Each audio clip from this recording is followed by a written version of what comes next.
Terkadang milenial tuh udah punya banyak rencana ya, kayak pengen plan A, B, C, D, E, F, G, tapi dia nggak pintarnya dieksekusi nih. Kadang takut resikonya seperti apa gitu. Nah, jadi buat anak-anak milenial semua yang pengen berusaha, sebaiknya yuk do it. Jadi lakukanlah gitu. Jangan menunda-nunda, bikin planning banyak, tapi eksekusinya nggak ada. Kalau kamu butuh info update seputar peluang usaha, serba-serbi bisnis kuliner, inspirasi bisnis, dan kisah sukses pelaku usaha, stay tune di channel YouTube TV Bisnis. Video ini dipersembahkan oleh Dikemas Rumah Kemasan, Your Creative Packaging Solution.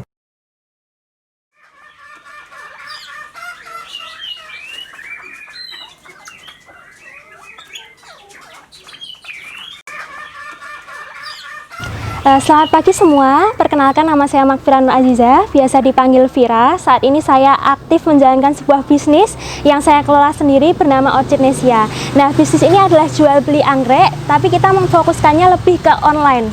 Jadi kita dapat mengirim ke seluruh Indonesia, seperti itu. Nah, saat ini selain saya berbisnis, saya juga aktif sebagai mahasiswi di Fakultas Psikologi, seperti itu.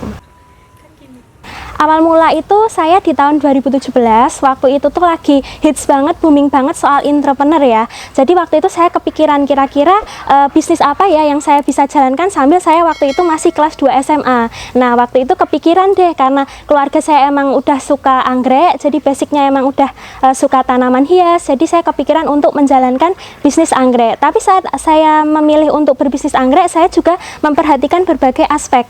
Jadi apakah suatu bisnis yang nanti saya akan jalankan, khususnya di sini anggrek itu bisa bertahan lama gitu. Jadi tidak hanya ikut-ikutan saja, kan kebanyakan orang memilih bisnis itu hanya karena sedang tren viral di masyarakat. Padahal seharusnya saat kita memilih bisnis itu kita harus memperhatikan jangka panjang, apakah bisnis itu nanti dapat bertahan lama seperti itu. Dan untuk anggrek online sendiri itu pesaingnya belum terlalu banyak. Jadi saat itu wah, ini kesempatan yang bagus nih untuk memulai untuk menjalankan bisnis anggrek online seperti itu.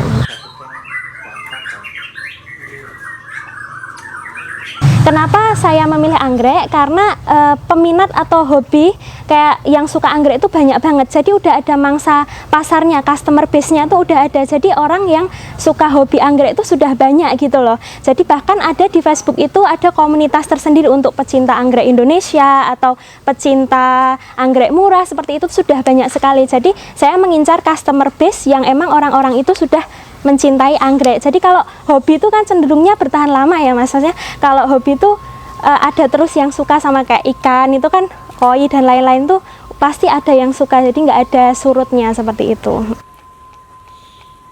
Kalau tantangannya itu yang pertama kita ketersediaan bahan baku, karena sebenarnya gini, anggrek itu permintaannya banyak banget, jadi permintaan pasar dan ketersediaan bahan baku anggrek itu nggak seimbang gitu. Jadi saya di sini juga mengambil dari petani-petani plasma, jadi kami memberdayakan petani-petani plasma. Selain itu kita juga impor. Jadi kalau impor kita berhenti itu kadang tantangannya di situ nih, ketika permintaannya banyak tapi kok ketersediaan bahan bakunya nggak ada. Terus karena yang kedua, kita ini kan pasarnya online. Nah, karena online itu kadang kita tidak bisa mengontrol bagaimana agar tanaman tuh aman gitu loh sampai tujuan. Kadang ya ada yang rusak, ada seperti itu. Tapi kita belajar trial dan error ya. Kita setiap hari terus mengembangkan, memperbaiki sistem kita seperti itu. Jadi distribusi juga kadang menjadi kendala di awal seperti itu. Iya, kalau saya sendiri sih awalnya saya memiliki mentor ya. Jadi saya punya sebuah rekan yang dia itu sudah senior dalam dunia anggrek gitu. Saya belajar melalui beliau banyak. Itu di daerah Magelang, Nambangan, anggrek Nambangan mungkin pernah dengar ya. Itu saya belajar dari mentor itu awalnya, terus mengikuti kursus di Malang juga waktu itu. Waktu awal-awal mengembangkan bagaimana cara membudidayakannya, saya ikut kursus sekitar 1 sampai 2 bulan di Malang. Saya belajar bagaimana menyilangkan anggrek, jenis-jenis anggrek. Selain itu yang paling penting itu adalah belajar dari pengalaman ya. Trial dan error, kita nyoba, kita gagal, kita bangkit lagi. Nah, seperti itu. Jadi orang tuh harus belajar melalui pengalaman-pengalaman. Jadi gagal itu kadang bisa menjadi batu sandungan atau batu loncatan, tergantung kita menyikapinya seperti itu. Kalau untuk awal tuh saya hanya dropship. Jadi saya tuh reseller gitu. Waktu itu belum punya semua online, belum ada greenhouse, belum punya kebun sendiri. Terus semakin berjalannya waktu, ngumpulin modal, akhirnya bisa membangun kebun, membangun greenhouse seperti itu. Nah, untuk awal-awal komoditas yang kita jual itu hybrid. Jadi hanya Dendrobium, Cattleya, Vanda. Untuk sekarang kita juga udah sedia spesies seperti Grammatophyllum. Jadi kita berangsur-angsur awalnya hanya hybrid, terus kita beralih ke spesies. Jadi harganya makin naik seperti itu. Kalau keunggulan dari kami itu, yang utama kita pertama jualnya kualitas dan juga pelayanan ya. Jadi kita untuk packing saja sudah safety-nya tuh luar biasa gitu. Kita treat anggrek itu udah bagus banget gitu. Jadi pakai Dacron, kita juga garansi 100%. Kalau di mungkin lapak lain nggak garansi 100%, kalau kita garansi 100% untuk kerusakan kita tanggung gitu, seperti itu. Dan juga kalau di Orchidaceae itu ketersediaannya juga banyak variasinya. Kalau yang lain mungkin hybrid, kita juga menyediakan untuk jenis-jenis lain yang mungkin nggak ada di lapak lain seperti itu. Kalau untuk faktor, sebenarnya faktor keberhasilan seseorang untuk merawat anggrek itu banyak banget ya. Kita bisa lihat dari cuacanya, kita bisa lihat dari penyiraman, pemupukannya. Tapi yang utama kita harus memperhatikan penyiraman dan pemupukan. Jadi penyiraman itu kita harus mengecek medianya, apakah itu tuh udah butuh disirami atau belum. Biasanya kalau di musim-musim kemarau kita bisa 2 hari itu sekali, tapi untuk musim penghujan mungkin kita bisa lebih panjang lagi nih, 4 hari sekali. Dan untuk pemupukan kita konstan di 1 minggu sekali, dan pupuk itu ada range-nya. Jadi ada yang paling bagus sampai yang biasa aja. Kita pilih pupuk juga harus pinter-pinter ya, kita harus pilih pupuk yang benar-benar kualitasnya bagus kalau kita mau menghasilkan tanaman anggrek yang bagus seperti itu.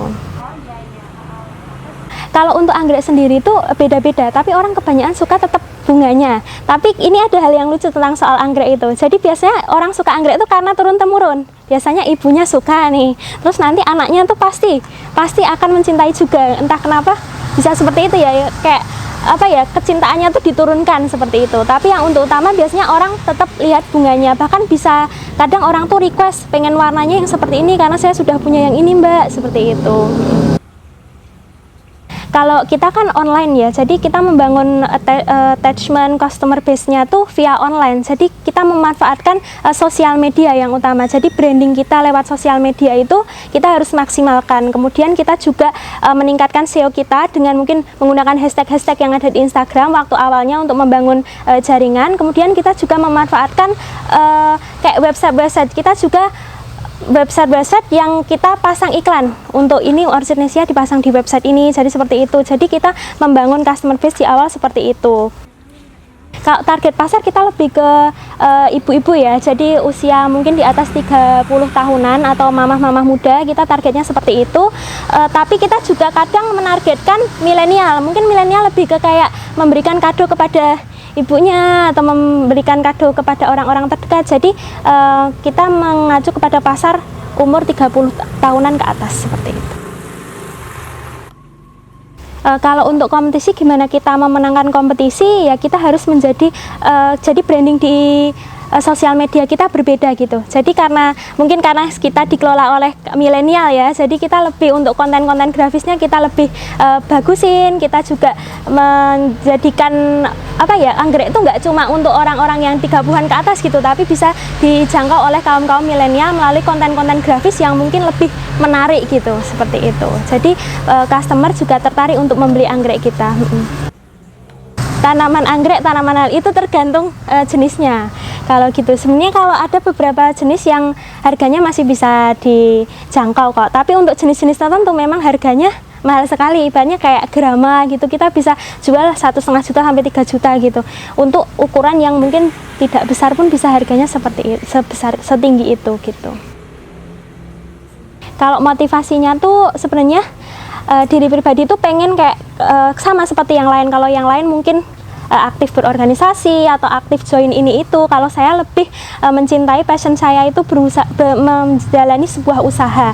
Karena saya pribadi adalah pribadi yang introvert ya, jadi saya lebih senang menggeluti usaha karena sesuai dengan pribadi saya. Yang kedua, motivasinya karena ingin menolong orang banyak. Karena saat saya membuka suatu usaha, pastinya saya akan membuka lapangan-lapangan kerja bagi orang banyak gitu. Jadi saya bisa membantu sekitar petani-petani plasma dan juga orang-orang yang mungkin membutuhkan pekerjaan. Nah, seperti itu.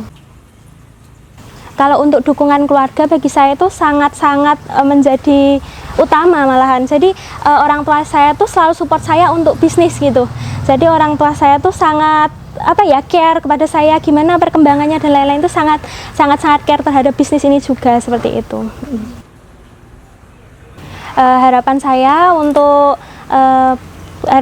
saya untuk kedepannya, mungkin nanti anggrek banyak orang yang mungkin mencoba untuk menjadi pengusaha khususnya di bidang tanaman ya, karena saya melihat sendiri, visi saya pribadi pun usaha di taman hias tuh sangat bagus prospeknya. Jadi orang-orang mungkin bisa untuk memberdayakan di rumah awalnya gitu, lalu nanti bisa untuk mencoba menjual, karena saya melihat kalau prospeknya tuh bagus sekali. Jadi sayang banget kalau orang-orang tuh nggak mencoba gitu loh.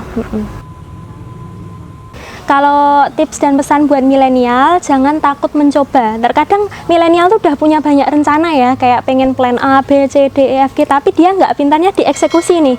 Kadang takut resikonya seperti apa gitu. Nah, jadi buat anak-anak milenial semua yang pengen berusaha, sebaiknya yuk do it. Jadi lakukanlah gitu. Jangan menunda-nunda, kayak bikin planning banyak, tapi eksekusinya nggak ada.